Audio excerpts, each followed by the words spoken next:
اچھا جی، میں جو بات آج ایک دل کی آپ سے کرنا چاہتا ہوں وہ یہ ہے کہ اگر آپ سے یہ کہا جائے کہ آج تک آپ کو کبھی کسی نے ہرٹ نہیں کیا تو آپ کو عجیب لگے گا.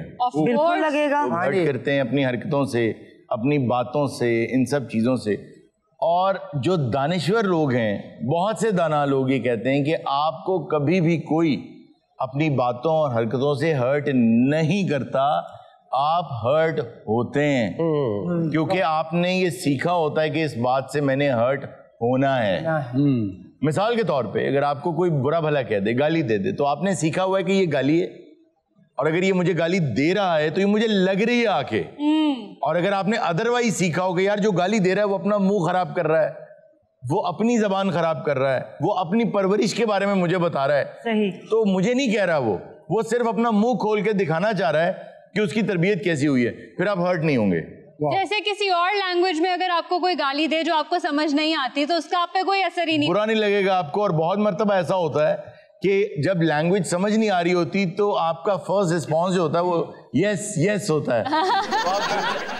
ویسے کسی کو حق ہی کیوں ہے کہ وہ ہرٹ کرے؟ اچھا یہی تو بات ہے، لوگ اپنی زندگی جی رہے ہیں، لوگوں کو جو لگ رہا ہے وہ کہہ رہے ہیں، جو ان کی پرورش ہے، جو ان کی سمجھ ہے، جو ان کی سوچ ہے، جو ان کا انداز ہے، وہ آپ کو دکھا رہے ہیں. آپ نے یہ فیصلہ کرنا ہے کہ آپ اس چیز سے ہرٹ ہو رہے ہیں یا نہیں ہو رہے ہیں. مثال کے طور پہ بہت سے ایسے اساتذہ ہیں کہ آپ انہیں سوال پوچھیں وہ ناراض ہو جاتے ہیں، انہیں لگتا ہے کہ آپ چیلنج کر رہے ہیں مجھے بچوں کے سامنے. تمہاری جرت کیسے ہوئی کہ اب وہ دل میں کہہ رہا ہے کہ اس نے سوال پوچھ کے مجھے شرمندہ کر دیا، کیونکہ ظرف اتنا بڑا نہیں ہے اس کا کہ وہ اس بچے کو یہ کہہ سکے کہ اس کا جواب مجھے نہیں آتا، میں تمہیں کل یا پرسوں تک بتا دوں گا. یہ بڑے استاد کی نشانی ہے. آپ یاد رکھیں کہ لٹمس ٹیسٹ ہے کہ اگر کوئی آپ کو بہت لمبا چوڑا لیکچر دے رہا ہے، سمجھا رہا ہے، اور آپ نے سوال کوئی پوچھا اور وہ یہ کہہ رہا ہے اس کا جواب مجھے نہیں پتا، تو یقین جانیں اس کے جوتے بھی اٹھا کے اس کو دیں، اس کے پیر دھو کے پئیں، وہ صحیح استاد ہے. اچھا the point I was trying to make was اپنے آپ کو اذیت سے بچائیں. اپنے آپ دیکھیں، آپ جہاں جاب کرتے ہیں وہاں بھی ہو سکتا ہے آپ کو ڈانٹ پڑی ہو، کسی نے کوئی بات کر دی ہو آپ سے، آپ گھر میں ہیں، بیوی کے ساتھ بھی ایسا ہو سکتا ہے. سب سے زیادہ یہ پتہ کہاں ہوتا ہے؟ ہمارے کچھ پری کنسیوڈ نوشنز ہوتے ہیں. میں بچوں سے یہ بات کرنا چاہتا ہوں، ہم نے پہلے ہی کنسیو کر لیا ہوا ہے. ہمیں پتہ ہے کہ ہمارے پیرنٹس کو، ہم ینگسٹرز ہیں، ہمیں آئی ٹی کا پتہ ہے، ہمیں آج کے تقاضوں کا پتہ ہے. یہ بوڑھے لوگ ہیں، انہیں نہیں پتا. ٹھیک ہے، انہیں بالکل نہیں پتا. اچھا اس نوشن کو اپنے ذہن میں رکھ کے آپ ان کی ہر بات کو یہ سمجھتے ہیں کہ وہ غلط ہے. گھر بیٹھے بوڑھے ماں باپ کی ہر بات ہی غلط ہے، کیونکہ انہیں کیا پتا آج کل کے دور کے کیا تقاضے ہیں. آپ اس نوشن کو سائیڈ پہ رکھیں. وہ کوئی آئی ٹی کی بات آپ سے نہیں کر رہے.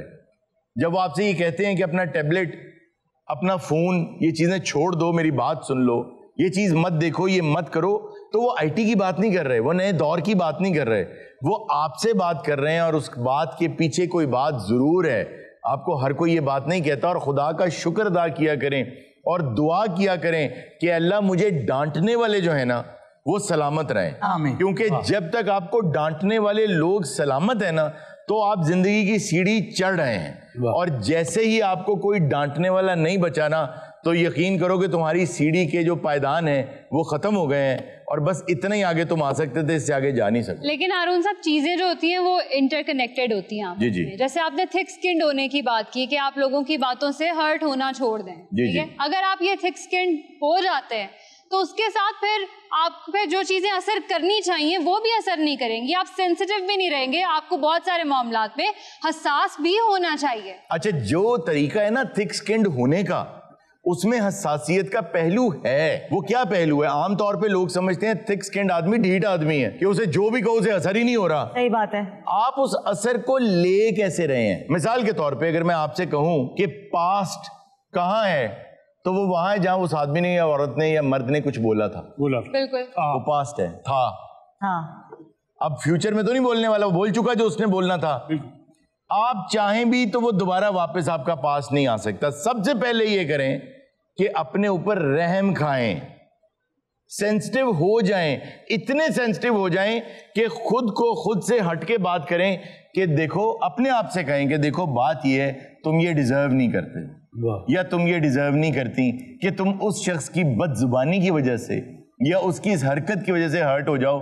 اس کی پرورش گندی ہوئی تو وہ وجہ تم نہیں ہو. خود پہ رحم کھائیں, خود سے پیار کریں کہ یار یہ تمہارا قصور نہیں ہے, یہ اس کا قصور ہے, اور خود کو اگر رونا آ رہا ہے نا تو رونے دیں. ایک دفعہ رو لیں. اگر کسی کو سینے سے لگانے کو دل کر رہا ہے تو ماں کو جا کے, باپ کو, کسی کو بھی جا کے سینے سے لگا لیں, رو لیں, بات کر لیں. بٹ ونس فار آل, ایک دفعہ وہ بات دل سے نکالیں تو پھر آپ فیوچر میں انٹر ہو رہے ہیں. پاسٹ پیچھے رہ گیا ہے, آگے بڑھ جائیں, پیچھے مڑ کے نہ دیکھیں. وہ ویسا ہی رہے گا اور وہ آپ کو روکنا چاہتا ہے, آپ نے رکنا نہیں ہے, آپ نے دامن چھڑا کے آگے نکل جائیں. Very outstanding.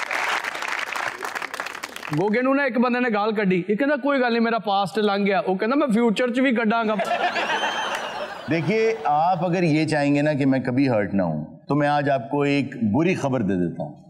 آپ کل پرسوں ترسوں ساری زندگی ہرٹ ہونے والے ہیں. کیوں؟ اس کی وجہ یہ ہے کہ آپ نے جب زندگی گزارنی ہے تو پوری دنیا آپ کی مرضی کی نہیں ہو سکتی. ہر انسان یہ چاہتا ہے کہ everything should be about me. اس کی جگہ مجھے بیٹھے ہونا چاہیے, فلاں جگہ مجھے ہونا چاہیے, یہ گاڑی میرے پاس ہونا. You will keep feeling hurt. اچھا اب کرنا کیا ہے کہ آپ نے اس ہرٹ سے باہر نکلنا ہے نا, تو پہلے جیسے میں نے آپ کو بتایا آپ رو لیں یار, اگر آپ کا رونے کو دل کر رہا ہے آپ رو لیں. دوسرا طریقہ یہ ہے جس نے ہرٹ کیا ہے نا اس کو معاف کریں. ایک معافی یہ ہوتی ہے کہ آپ کا بس نہیں چل رہا, آپ کہتے اچھا یار میں معاف کی تھا, اینو اللہ ہی پوچھے گا, ہوتا ہے نا, پھر اللہ کہ آپ کا بس نہیں چل رہا. ایک ہوتا ہے دل سے معاف کرنا کہ یار میرا بس چل بھی رہا ہے لیکن میں نے معاف کیا. کچھ لوگ ہوتے ہیں جو کہتے ہیں یار میری ایگو جو ہے نا, میری سیلف ریسپیکٹ بہت ہے, کوئی ایسی ویسی بات کرے مجھ سے برداشت نہیں ہوتا. لیکن یقین جانے اس سے صرف وہاں برداشت نہیں ہوتا جہاں اس کا بس چلتا ہے. جہاں اس کا بس نہیں چلتا نا تو وہ کہتا ہے یار وہ بول رہے سی میں چپ رہا, میں کہا چھڈو ان کی جواب دینا. یہ ہوتا ہے. تو بہتر یہ ہے کہ اپنی نظر میں گرنے سے بہتر یہ ہے کہ آپ اپنی سیلف ریسپیکٹ کو ایسی جگہ رکھیں کہ جس میں آپ کو پتا ہو کہ یار اگر میں اس کو کچھ نہیں کہہ سکتا نا تو میں نے اس کو بھی کچھ نہیں کہنا. آپ یہ دیکھیں کہ سڑک پر آپ ہمیشہ دیکھیں گے گاڑی والا جو ہے, یہ بہت امیر آدمی جو ہے, اس کے آگے دوسرے لوگ نہیں بول رہے ہوتے, وہ کہتے ہیں یار اب یہ بول رہا ہے تو بولتا رہے. تو توکل سیکھیں, اللہ تعالیٰ پر توکل کریں, فیوچر کی طرف دیکھیں, خود پر رحم کھائیں, لوگوں کو معاف کرنا سیکھیں. سب سے پہلے ان پر رحم کھائیں جن پر آپ رحم کھا لیں تو کھا لیں, ورنہ بدلہ بھی لے سکتے ہیں. پھر آپ کو حق پہنچتا ہے کہ آپ یہ کہیں کہ جو مجھ سے طاقتور ہے نا میں نے اسے بھی معاف کیا, کیونکہ میں اپنے چھوٹوں کو بھی معاف کر دیتا ہوں تو اپنے بڑوں کو بھی معاف کیا. تو یہ معافی دینا سیکھیں. آپ مجھے معاف کریں گے, میں آپ کو معاف کروں گا, اور پھر وہ دن آئے گا جب ہمدردیاں پیدا ہوں گی, ایک دوسرے کو دیکھ کے ہم مسکرائیں گے اور سمجھیں گے کہ آپ بھی ایک جنگ لڑ رہے ہیں, میں بھی ایک جنگ لڑ رہا ہوں, لیکن یہ جنگ ایک دوسرے کے خلاف نہیں ہے, یہ جنگ اپنی اپنی زندگی کی. اگر گل بہت لمبی ہو گئی ہے تو سن بھی معاف کر دیں. سر اتنا اچھا ماحول چل رہا ہے بڑا ادبی قسم کا, تو میں سلیم صاحب کے لیے شعر لایا ہوں. بڑے دنوں تو کوئی پوسٹ نہیں آئی, لگتا ہے کسی نے تیرا اکاؤنٹ ہیک کیتا ہے.